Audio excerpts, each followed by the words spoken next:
در ابتدای داستان ما در داخل یک قصر بزرگ شاهزاده‌ای را می‌بینیم که به ثروت و زیبایی خود بسیار مغرور بود و همیشه به دیگران با نگاه حقارت‌آمیز نگاه می‌کرد. این شاهزاده انقدر فاسد بود که در داخل قصرش فقط به دختران زیبا اجازه ورود می‌داد. یک شب زمانی که شاهزاده در طول یک مهمانی در حال رقص با دختران زیبا در داخل قصر بود، ناگهان طوفان شدیدی در بیرون به پا می‌شود.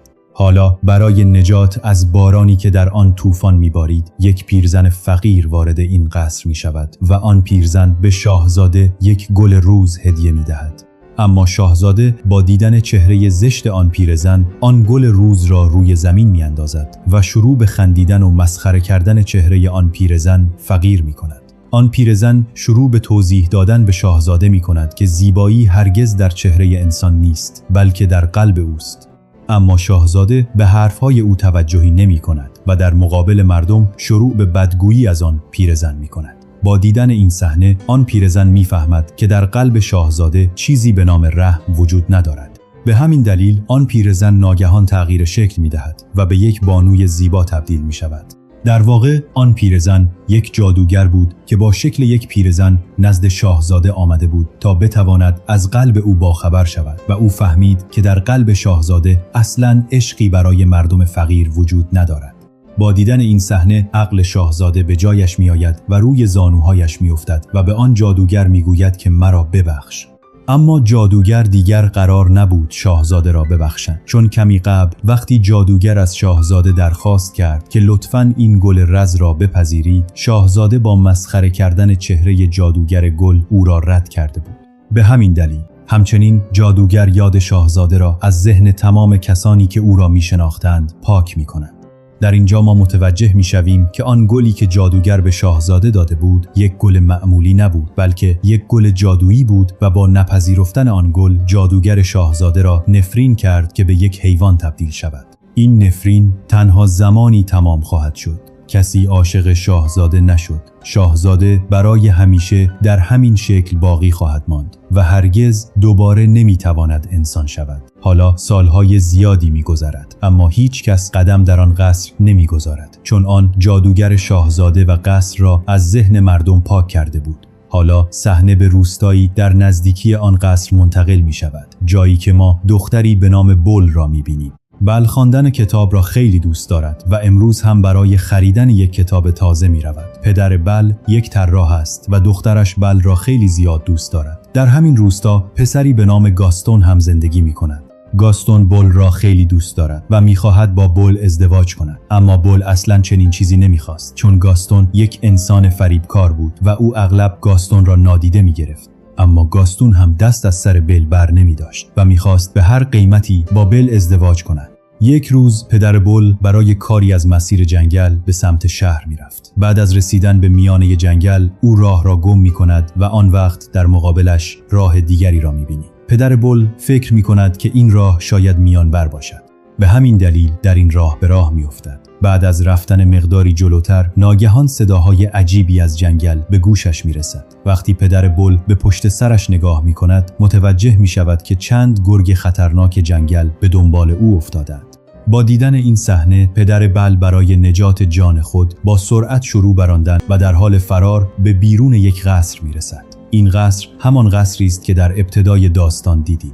پدر بول با دیدن چنین قصر بزرگی حیرت زده می شود و وقتی وارد قصر می شود می بیند که هیچ کس در این قصر زندگی نمی کند. اما نکته عجیب این بود که با وجود اینکه کسی در قصر نبود، برای گرمایش قصر آتش روشن بود. با دیدن این صحنه پدر بل احساس عجیبی می کند، اما بعد زیاد با این توجه نمی کند و ناگهان نگاهش به میز غذا می افتد.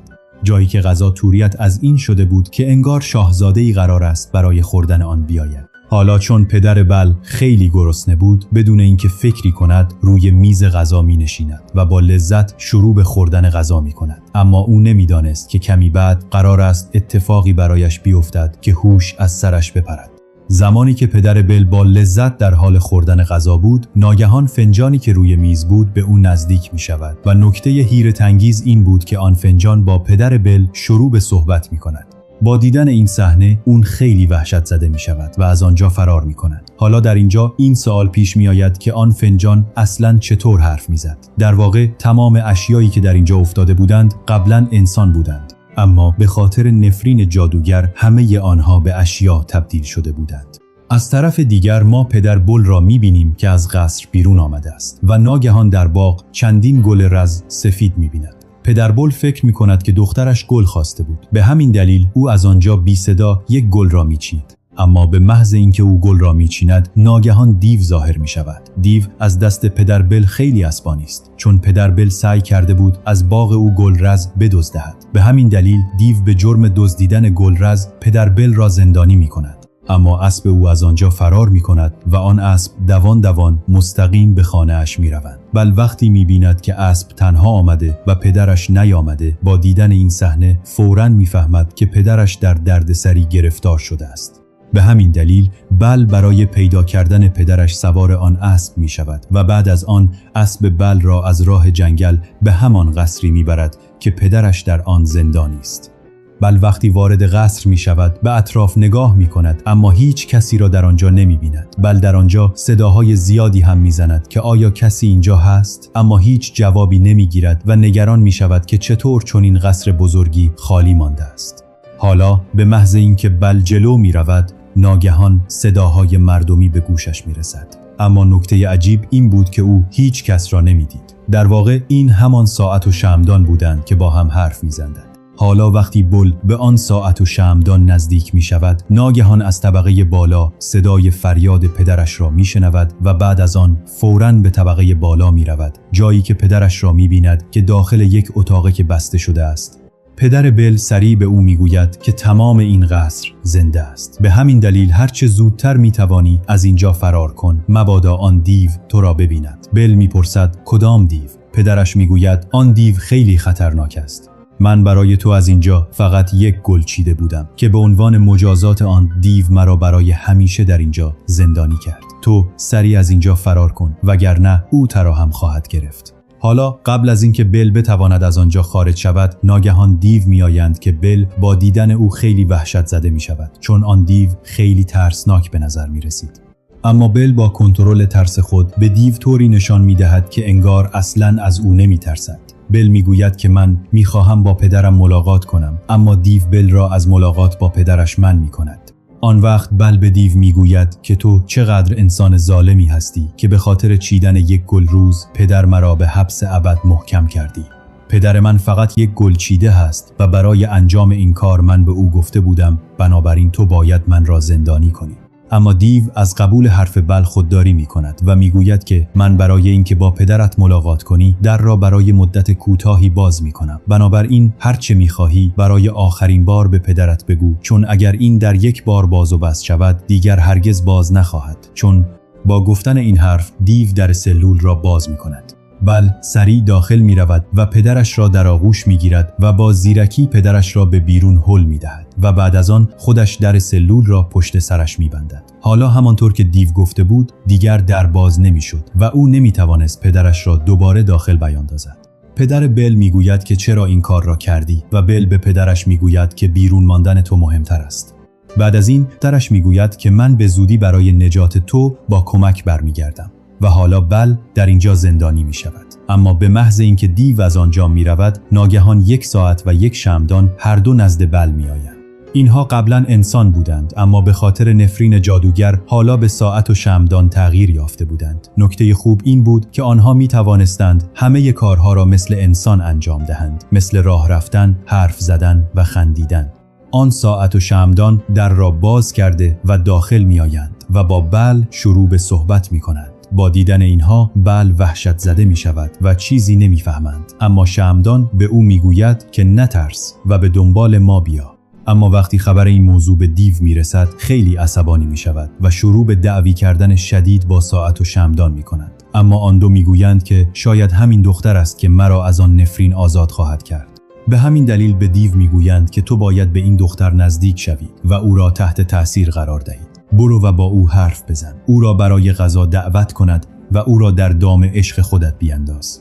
دیو با شنیدن اینها عصبانی می شود و می گوید که آیا شما 2 نفر دیوانه شده اید؟ من آنقدر پست شدم که حالا دختر یک دزد را برای غذا دعوت کنم و با او بنشینم و غذا بخورم؟ دیو می گوید که چنین چیزی هرگز ممکن نیست.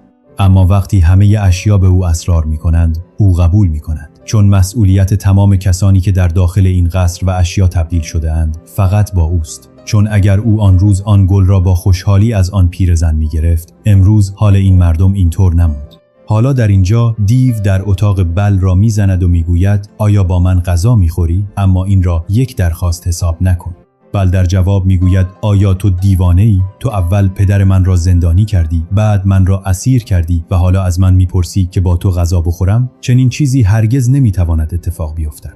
دیو با عصبانیت به در میکوبد و میگوید که هر چه شود تو باید با من غذا بخوری. اما بل میگوید که اگر از گرسنگی بمیرم هم هرگز با تو غذا نخواهم خورد. دیو با شنیدن این حرف از عصبانیت حالش بد می شود و میگوید که بسیار خوب، این آرزوی تو هم برآورده خواهد شد. او دستور می دهد که به او هیچ غذایی ندهند و بگذارند بمیرد. حالا ساعت، شمعدان و بقیه اشیا خیلی غمگین می شود چون فرصت آزاد شدنشان از دست رفته بود.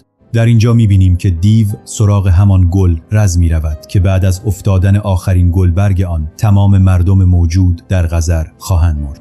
در اینجا دیو می بیند که بسیاری از گلبرگ های این گل کنده شده و به زمین افتادند و فقط چند گلبرگ دیگر باقی مانده بود. این همان گل جادویی است که اگر قبل از افتادن آخرین گلبرگ آن دختری عاشق دیو نشود، همراه با او تمام آن مردم نفرین شده ای که به کالسکه میز، کمد و شمعدان تبدیل شده اند برای همیشه نابود خواهند شد.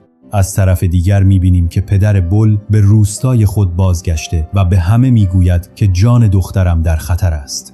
در نزدیکی جنگل قصری وجود دارد که یک دیو در آن زندگی می کند و همان دیو دختر مرا زندانی کرده است. تمام مردم با شنیدن این حرفها به او می خندند و هیچ کس باور نمی کند. اما گاستون که می‌خواست با بل ازدواج کند، برای تحت تأثیر قرار دادن پدر، بل میگوید که من حرف تو را باور می کنم و با تو می آیم. بعد از آن گاستون و یک همراهش با پدر بل به سمت جنگل به راه میافتند. حالا در تاریکی شب پدر بل مسیر قصر را پیدا نمی کند. گاستون خیلی عصبانی شده و میگوید که همچنین گاستون میگوید که اما پدر بل میگوید گاستون از این حرف خیلی عصبانی شده و با مشت پدر بل را به زمین میاندازد. سپس او را به یک درخت میبندد و همانجا میگذارد تا بمیرد و تخمی گرگ ها شود.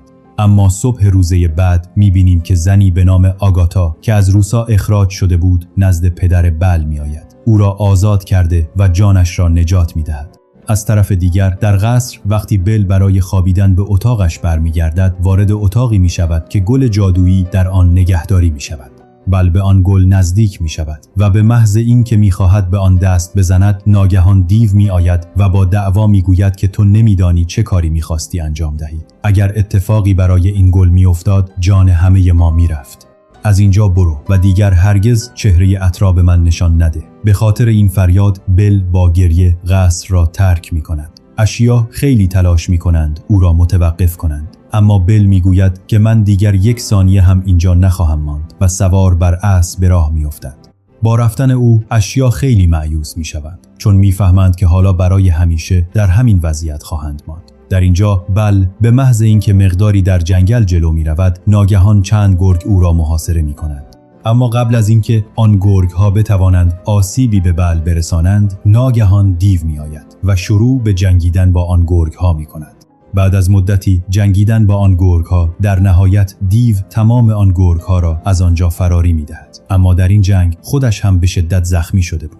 بل در حالی که سوار بر اسب بود و میخواست از آنجا برود، ناگهان میبیند که دیو به خاطر زخمهای زیاد روی زمین افتاده است. حالا چون دیو جان بل را نجات داده بود، به همین دلیل بل به جای رفتن نزد دیو می آید و شروع به گفتن می کند که من نمی توانم تو را بلند کنم، بنابراین خودت باید بلند شوی. حالا دیو با سختی زیاد جرأت کرده و بلند می شود و به سمت قصر برمیگرداند. حالا بل یک بار دیگر به همان قصر بازگشته بود. تمام اشیاء نفرین شده‌ای موجود در قصر با دیدن دوباره بل خیلی خوشحال می شود چون همه آنها می‌خواستند که بل در اینجا با ما بمونند و بل و دیو عاشق همدیگر شود تا اثر نفرین تمام شود و همه چیز مثل قبل دوباره نرمال شود. در اینجا آن اشیا تمام داستان خود را برای بل تعریف می‌کند که بعد از افتادن آخرین گلبرگ آن گل همه ما کشته خواهیم شد. همه این اشیا تمام حقیقت را به بل نمیگویند که قبل از افتادن آخرین گلبرگ آن گل شما 2 نفر باید عاشق هم شوید. چون اگر این اشیا تمام حقیقت را به بل میگفتند، بل میفهمید که این مردم دارند مرا به ذل به سمت عشق دیو هل میدهند و بعد از فهمیدن اینها بل هرگز نمیتوانست عاشق واقعی دیو شود. در اینجا میبینیم که بل نزد دیو میرود و شروع به پانسمان کردن زخم‌های او میکند. همچنین او در حالی که روی زخم‌های دیو مرهم میگذاشت برای دیو شعرهایی میخواند، چون بل به شعر و شاعری و خواندن کتاب خیلی علاقه داشت. اما وقتی بل شعر میخواند، دیو بقیه آن شعر را خودش کامل میکند. با دیدن این صحنه بل خیلی تعجب میکند و از دیو میپرسد که آیا تو هم شعر میخوانی؟ و دیو میگوید که من درباره داستانهای عاشقانه و عشق و اینها شعر نمیخوانم، اما من تحصیلات زیادی کسب کردم. با شنیدن این حرف بل میفهمد که دیو خیلی تحصیل کرده است. به همین دلیل درباره هر شعری میداند. بل با شنیدن این حرفهای دیو میگوید که من به حرفهای عاشقانه و داستانها خیلی علاقه دارم. که دیو میگوید از چهرت مشخص است که چقدر کتاب خواندن را دوست داری. اما اگر میخواهی بخوانی چیز خوبی بخوان. سپس دیو بل را به کتابخانه خود میبرد که خیلی بزرگ بود. در آنجا کتابهای زیادی بود.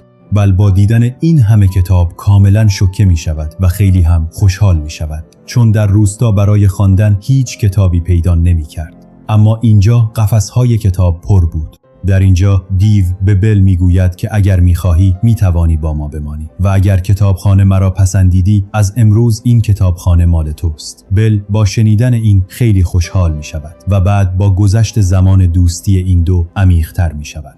این دو شروع به گذراندن وقت با هم می کند و با هم غذا می خورند. حالا در کنار هم بودن برای هر دوی آنها خیلی خوب بود. در اینجا دیو برای خوشحال نگه داشتن بل برای او آواز می خواند که بل با شنیدن آن حس خیلی خوبی پیدا می کند. اشیاء نفرین شده خانه با دیدن این دو در کنار هم خیلی خوشحال می شود و می فهمند که این دو حالا همدیگر را پسندیدن. یک روز شعمدان به دیو میگوید که تو حالا باید عشق خودت را به بل ابراز کنی، چون او هم تو را پسندیده است. اما دیو میگوید که او هرگز عاشق من نخواهد شد، چون من یک حیوان هستم. اما شعمدان به دیو میگوید که اصلاً اینطور نیست. تو یک بار امتحان کن. در اینجا تمام همراهان دیو، یعنی تمام آن اشیا، بارها به دیو میگوید که به بل بگو دوستت دارم. وقتی دیو برای ابراز عشقش به بل آماده می شود، این اشیاء نفرین شده دیو را آماده می کنند و از او یک شاهزاده زیبا می سازند. از طرف دیگر این مردم بل را هم مثل یک ملکه آماده می کنند. بل رقصیدن را خیلی دوست داشت. به همین دلیل اندو شروع به رقصیدن می کند. از طرف دیگر می‌بینیم که پدر بل به روستای خود بازگشته بود. او به همه می‌گوید که گاستون مرا در جنگل بست و رها کرد تا گرگ‌های خونخوار جنگل بیایند و مرا بخورند. اما گاستون از قبول تمام اینها خودداری می‌کند و می‌گوید که این پیرمرد دروغ می‌گوید. در اینجا آتا هم همراه پدر بل است که جان او را نجات داده بود و در اینجا آتا هم به نفع پدر بل شهادت می‌دهد و تمام حقیقت را به مردم می‌گوید که گاستون پدر بل را در جنگل بست تا خوراک گورکا شود. اما گاستون کاملا از کار خود منکر می‌شود و شروع به گفتن می‌کند که این دختر دروغ می‌گوید. همچنین او می‌گوید که شهادت آتا هیچ اهمیتی ندارد، چون او قبلا از روستا اخراج شده است. در اینجا دوست گاستون هم دروغ میگوید که حرفهای گاستون حقیقت دارد. حالا با شنیدن شهادت یک نفر، تمام روستاییان حرفهای گاستون را باور میکنند و تمام مردم فکر میکند که حال روانی پدر بل خراب شده، به همین دلیل کارهای عجیبی انجام میدهد. حالا مردم میترسند که اگر همینطور پدر بل آزاد رها شود میتواند برای ما خطرناک باشد. به همین دلیل او را میگیرند و زندانی میکنند. از طرف دیگر در قصر دیو و بل را میبینیم که در حال رقصیدن هستند و دیو بعد از سالهای زیادی داشت میرقصید. در اینجا دیو به بل میگوید که من این احساسات را خیلی خوب حس میکنم، چون انگار این احساس را فراموش کرده بودم.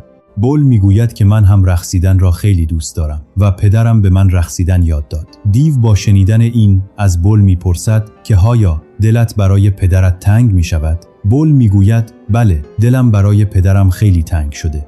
دیو با شنیدن این دلش برای بل میسوزد و با نشان دادن یک آینه به بل میگوید که با کمک این آینه میتوانی هر کسی را که میخواهی ببینی.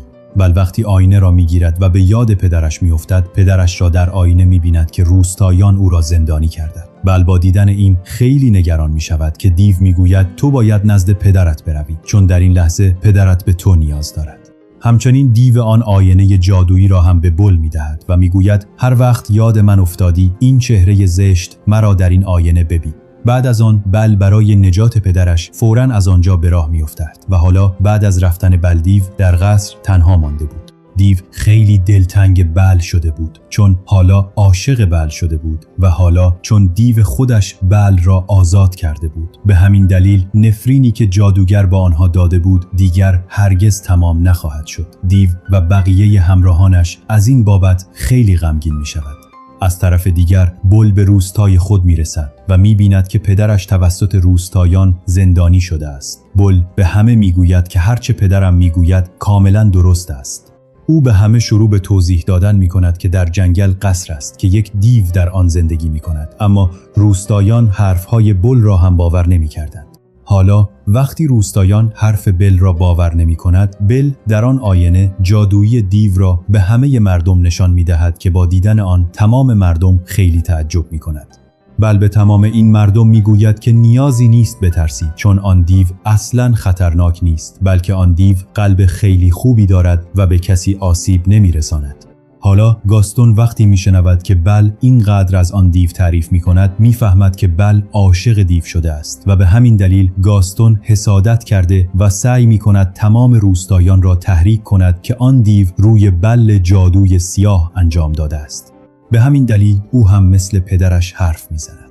بعد از آن گاستون به روستاییان میگوید به خاطر وجود جادوی سیاه روی بل او میتواند به ما آسیب برساند. به همین دلیل بل را هم همراه پدرش ببندید. بعد از آن مردم روستا بل را همراه پدرش میبندند. در اینجا گاستون تمام مردم روستا را تحریک میکند که همه ما باید با هم به آن قصر برویم. اینجا روستاییان تحت تاثیر حرفهای او قرار میگیرند و کل روستا برای کشتن دیو به سمت قصر به راه میافتند. در واقع گاستون برای کشتن دیو روستاییان را به این دلیل تحریک می کند که می‌خواست با کشتن دیو قصر او را تصاحب کند و خودش را شاهزاده آن قصر کند. در اینجا می‌بینیم که بل هم به شکلی خودش را آزاد می کند و او هم به سمت قصر به راه می‌افتند. از آن طرف مردم روستا برای کشتن دیو به قصر میرسند و به محض اینکه اینها وارد قصر میشوند، تمام همراهان دیو یعنی کالسکه، شمعدان و بقیه اشیا به این مردم حمله میکنند. مردم روستا اصلا نمیفهمیدند چه اتفاقی دارد میافتند، چون در مقابل چشمانشان انسان نبود بلکه اشیا بی جان بود. در همانجا گاستون را میبینیم که نزد دیو میرسد، اما دیو خیلی غمگین بود، چون بعد از رفتن بل هیچ حس خوبی نداشت و خیلی دلتنگ بل بود.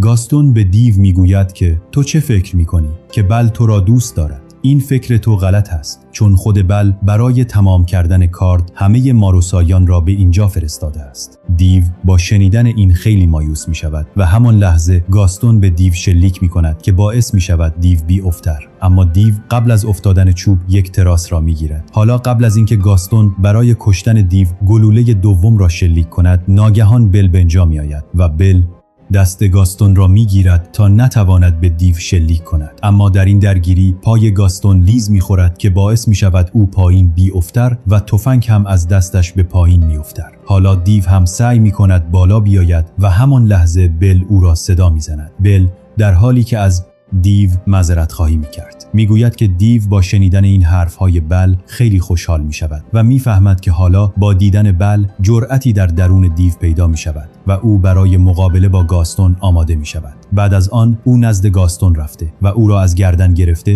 برد و میخواست او را از دیوار بلند قصر به پایین پرت کند که گاستون شروع به التماس زیاد به دیو میکند که دیو که حالا صاحب قلبی خوب شده بود به همین دلیل به گاستون رحم کرده و او را رها میکند و به او میگوید که از اینجا برو. گاستون دوان از آنجا میرود و بعد از آن دیو نزد بل میآید. حالا با استفاده از فرصت گاستون از پشت سر 2 گلوله به دیو شلیک می‌کند که باعث می‌شود دیو بیفتد. اما همان لحظه می‌بینیم که جایی که گاستون روی آن ایستاده بود می‌شکند و گاستون هم به پایین می‌افتد. حالا به خاطر افتادن از جایی خیلی بلند، گاستون همانجا می‌میرد در آب. با همین این داستان تمام می‌شود. اگر این ویدیو را دوست داشتید لایک کنید و حتما کانال هیدر مدیا را سابسکرایب کنید.